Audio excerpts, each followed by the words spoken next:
Bonjour à toutes et merci de nous retrouver pour ce dernier numéro de Rivicht avant l'interruption estivale. Et pour cette dernière, avec nous sur ce plateau, Marion Galland de RCFM. Bonsoir Marion. Bonsoir. Guillaume Padovani pour Corse Matin. Bonsoir Guillaume. Bonsoir. Et Jérôme Paoli. Bonsoir de Parole de Corse.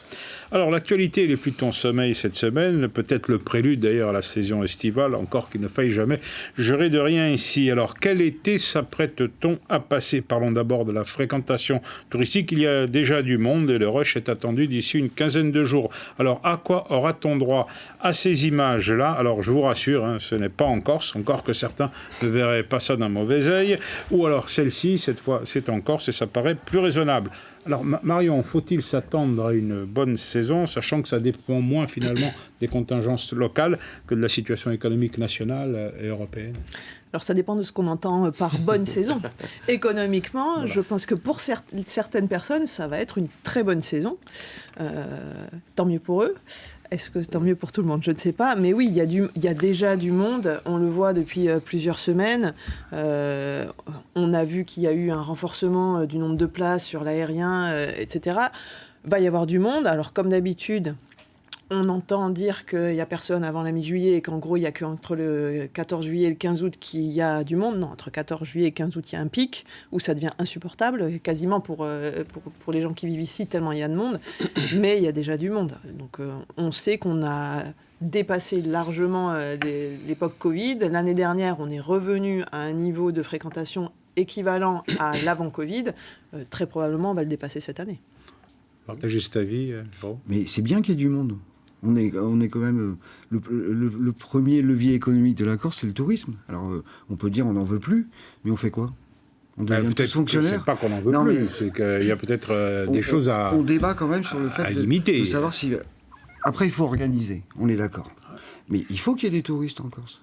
Parce que c'est quand même à un moment donné un levier économique qui est très important, parce que si le tourisme derrière c'est le BTP, c'est la consommation. Enfin, c'est tout. Mais bien sûr. Tout le monde en profite en fait du tourisme à un moment donné. Ça c'est moins sûr. Si, c'est beaucoup moins sûr. De façon mécanique, on en profite. Je suis pas persuadé que l'ensemble des gens en Corse profitent du tourisme. Même un truc un peu provocateur. Il y a des gens qui font de la location estivale.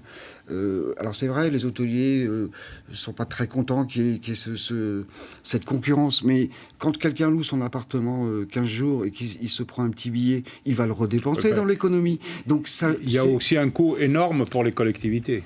Oui, quel coût il y a? Il faut peut-être organiser la collecte des ordures qui coûtent plus cher, il y a la gestion de l'eau, il y a les stationnements. Si on veut faire la Corse n'est pas touristique, dimensionnée pour avoir des millions et des millions de personnes. On n'a pas dit qu'il fallait des millions de personnes, mais il faut. Enfin, on vit du tourisme. La Corse, elle vit aussi. Certains vivent du tourisme. Mais pas. Moi, je ne suis pas d'accord dans l'opposition. Il y a des gens qui se gavent et d'autres et les autres. Je ne pense pas que ça marche comme ça. Il y a des gens qui vivent très bien leur vie. Concrètement, il y a des gens qui font beaucoup plus d'argent sur le tourisme que sur le tourisme, il y a aussi des gens qui investissent. C'est des entrepreneurs.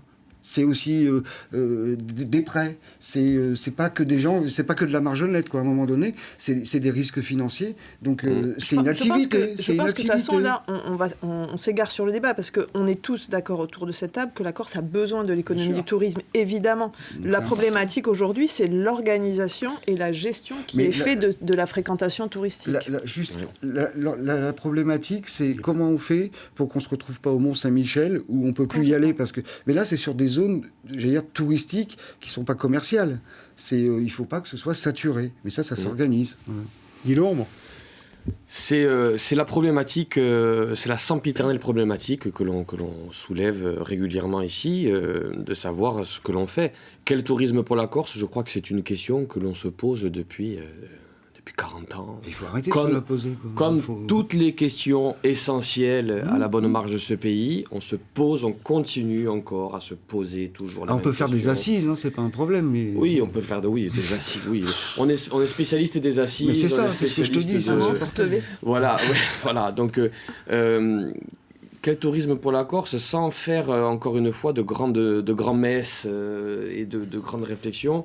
On est tous d'accord sur le fait que effectivement c'est la première économie de l'île et il est hors de question non seulement de le nier mais en plus de considérer que il n'y a pas ça ne participe pas à la pérennité de l'île et à sa santé économique.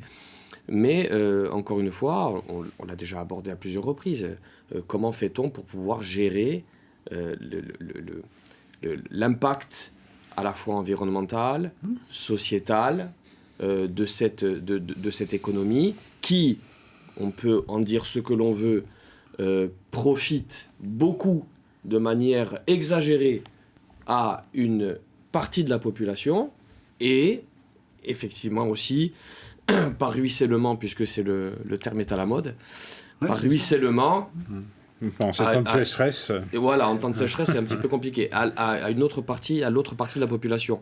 Mais ça ne suffit pas à régler le problème et les questions fondamentales que l'on se pose qui font qu'il y a un impact qui est aussi très négatif par bien des aspects et que l'on ne veut pas voir, enfin que l'on veut voir mais qu'on ne veut pas régler. Visiblement, c'est compliqué. En tout cas, il y a ici comme ailleurs des mouvements de contestation du tourisme des croisières, par exemple. Alors cette semaine, il y a eu une action de protestation concernant la pollution de navires, mais ça reste quand même marginal. D'ailleurs, si on en croit les chiffres de la Chambre de commerce, le nombre de croisiéristes a augmenté de 38,5% en Corse. Est-ce que vous pensez que la réflexion, puis parfois même les mouvements de protestation visant à limiter ces flux ont une influence sur la fréquentation, Jérôme ?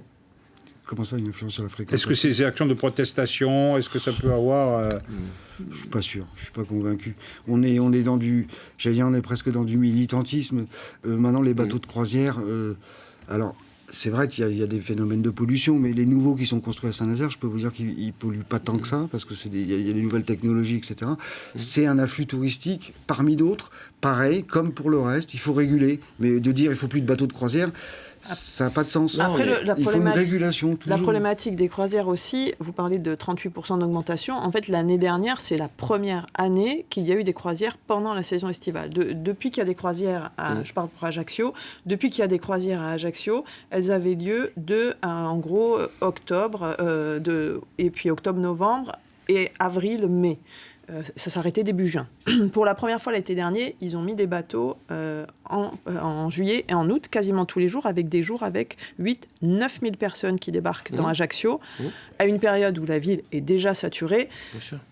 Moi, personnellement, j'habite dans le centre d'Ajaccio. Le dimanche, quand vous avez 8 000 personnes qui débarquent, l'après-midi où il fait 35-40 degrés, où il n'y a pas grand-chose à faire, c'est un problème aussi, ne serait-ce que pour les touristes. Là, tu viens de dire un truc très important. Il n'y a pas grand-chose à faire. Oui, mais bien sûr. Mais on parle depuis le début de l'organisation. Non, mais ça, c'est un souci. Il n'y a pas grand-chose à faire. Encore une fois, on prend le problème toujours par le mauvais bout.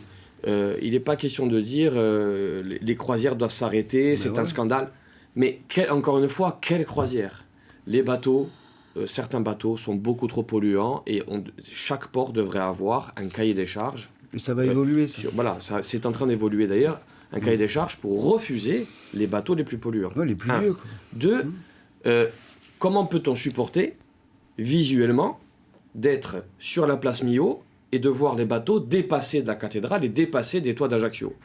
C'est une pollution visuelle que l'on tolère et qui ne doit pas être acceptable selon moi. Donc des bateaux plus petits, avec une pollution, un impact en tout cas environnemental moins important, et effectivement posons-nous la question de savoir ce que l'on leur propose. Une fois qu'ils ont débarqué, que leur propose-t-on ? Hormis de fuir la ville pour aller voir les calanques via les entreprises d'autocars, que propose-t-on ? Alors, autre incertitude, et les détails, et surtout elle peut influer grandement sur l'évolution de la fréquentation touristique, c'est le climat. Il a plu abondamment ces dernières semaines, mais de façon assez inégale. La sécheresse que nous avons connue l'an passé n'est peut-être pas à craindre cette fois-ci, mais rien n'est pour autant assuré. On écoute un prévisionniste. Cette eau, elle est bienvenue, parce que notamment, au moins en surface, il y a une humidification qui s'est faite. Donc si on compare l'année 2022, on est dans une situation beaucoup plus favorable. Mais oui, tout n'est pas fini. Mais c'est tous les ans qu'on se pose la question. L'aridité estivale, elle existe depuis toujours. Le problème maintenant, c'est de savoir quand elle débute et quand elle finit. Alors je le disais, le climat peut finalement réguler la saison touristique. De fortes chaleurs, par exemple, peuvent inciter les touristes à fréquenter d'autres lieux dans les années à venir, parce que s'il fait 40-45 degrés en Corse, on ne va pas forcément passer ses vacances dans des endroits extrêmement chauds. On ne va pas l'été au Maroc. On va pas l'été au Maroc, mais une chose est certaine. Alors, les plus pessimistes disent qu'en 2040 ou en 2050, nous aurons le climat de Tunisie. Reste à savoir, la Tunisie, en termes touristiques, se porte bien. Si on se pose encore simplement d'un point de vue touristique, économique, encore une fois. Pas le même prix d'aller en Tunisie que de venir en Corse, hein, absolument, quand même. Absolument. Mais justement, c'est pour ça que, pour des raisons, encore une fois, de choix économiques et pour des raisons, avant tout, de conditions climatiques, il faut se poser aussi, encore une fois, les bonnes questions. Mais ça paraît inéluctable. Hein. En tout cas, on parle beaucoup des bouleversements ça peut réguler la saison. Alors, moi, par contre, quand j'entends ces projections qui sont quelque part effrayantes, elles peuvent avoir un avantage, c'est que ce sera peut-être la solution que tout le monde cherche depuis des années pour étaler la saison touristique, parce que la personne... Mais étaler ou déplacer ? Parce que les gens, s'il fait trop chaud, viendront pas en août. Il y aura toujours des gens qui viendront en août, parce que, à moins que les calendriers professionnels s'adaptent, mais il y aura toujours des gens. Mais par contre, ça va s'équilibrer aussi, parce que la personne qui vit aujourd'hui en Creuse, par exemple, si l'été chez elle, dans 15 ans, il fait 30 degrés, peut-être que... Nous, beaucoup de Corses ne partent pas l'été. Les Corses partent beaucoup l'hiver parce qu'ils restent chez eux. Si le climat se déplace, peut-être que les gens partiront plus hors saison pour venir chercher cette chaleur. Donc, si ça reste dans certaines limites, bien ça sûr. peut aller aussi au nord. Hein. Bien sûr. Non, mais il va y avoir des mouvements de population touristique effectivement vers le nord. Il vaut miut partir en vacances en Normandie maintenant au mois d'août ou en Bretagne que d'aller en Croatie ou en Corse ou en Italie parce qu'on va crever de chaud à un moment donné. Mais après, il y a les villages. Hein. Ça peut aussi revitaliser. Peut-être à 700 mètres d'altitude, le soir, on a moins chaud qu'à Ajaccio en plein mois d'août. Encore une fois, je ne sais pas si on prend le problème par le bon bout parce que le souci, la problématique majeure, ce ne sera pas de savoir s'il y aura des touristes, s'il y aura des... D'abord, on sera tous morts, donc il y aura plus de touristes. Déjà, et puis ce sera les déplacements énormes de populations qui vont s'opérer. Les populations du Sahel, les populations qui sont aujourd'hui... C'est la même chose problématique. Parce qu'on là, il y a les bouleversements climatiques qui feront un afflux... Mais il y a un autre problème aussi, c'est l'eau. S'il manque d'eau, et si l'on manque d'eau l'été, que la Corse n'a pas les ressources suffisantes parce qu'elles ne sont pas stockées. Pour l'instant, elle les a, mais elle ne sait pas les gérer. Voilà. On a quand même est-ce que ça aussi, c'est pas un élément perturbant, quoi ? Il faut, c'est pas faute de le dire. Ça fait des années, j'ai commencé à lire les journaux, il y avait déjà cette problématique. La Corse est bénie des dieux en matière d'eau. On a de l'eau. À ne plus savoir quoi faire. Toutes les autres îles de Méditerranée nous envient 8 et nous regardent. 8 milliards de mètres cubes de précipitation. Et cette eau, on la regarde tomber et s'écouler dans la mer. Donc, il y a petit à petit, je ne dis pas que rien n'est fait, mais ce ne sera pas suffisant pour l'avenir. Encore une fois, la nature nous gâte. Il faut arrêter de ne pas savoir en profiter et l'apprivoiser, quoi.